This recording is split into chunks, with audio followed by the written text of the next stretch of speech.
Euler's method today as it applies to finding approximations for values on curves. This is going to apply, maybe not when we're looking at the derivatives we're looking at today, but it applies more when we have derivatives that are hard to integrate. So let's take a look at the way Euler's method is set up. So I want you to pay careful attention to the notation because I find that students get lost in the notation. So look at what we're saying is that dy dx is some function of xy, and then we are also given an initial value. And what we do with that initial value and that derivative is we use it to then find another value on the curve.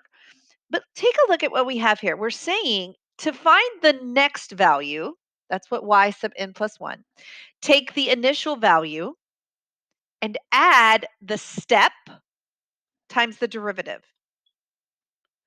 Now, this I want you to see is a lot like setting up y equals b plus x times m.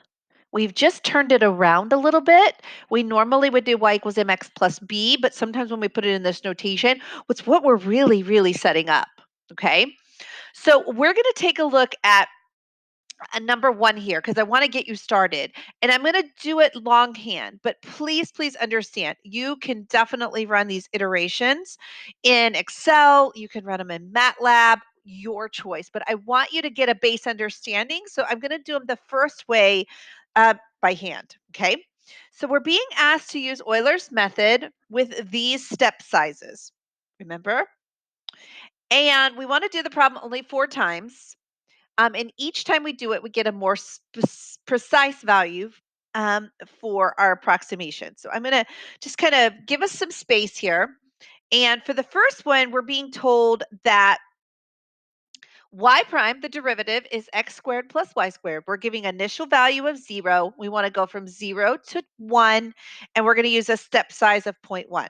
Okay, so here's what we say. We say y of 0 is 0. Okay, that's what we were told, right? Y of 0 is 0.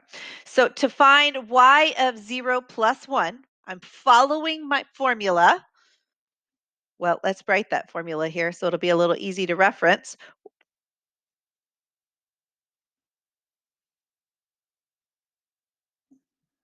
I'm going to put it like that, but just realize we are actually finding our derivative value at this initial value. Okay, so if I want y sub 0, notice in this case, I'm letting n equal 0. Okay, then I have y sub 0 plus my h, which we're going to start out with 0.1 being our h. And then we have our derivative at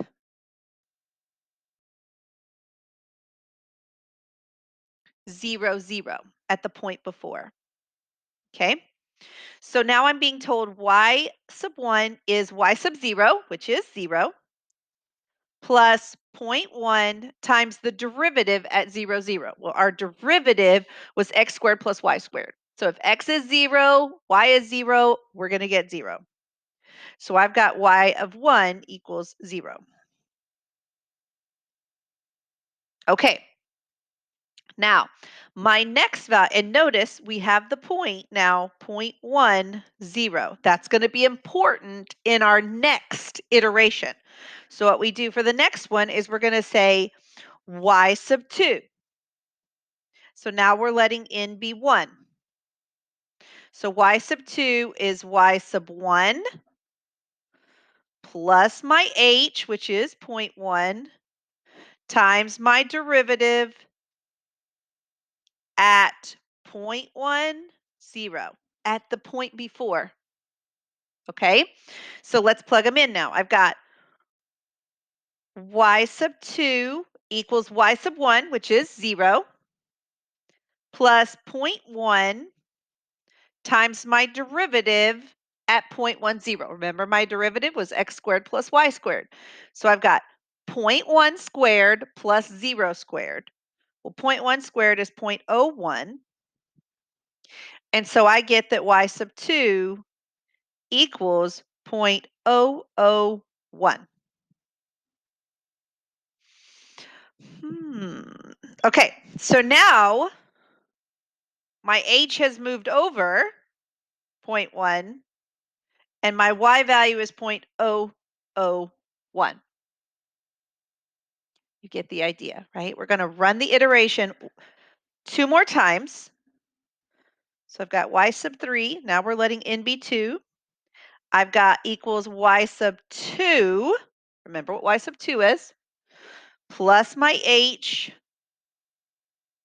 times dy dx at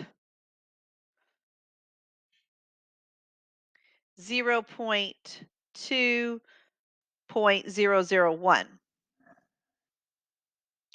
Okay, so now my h, oops, don't want to lose my derivative here.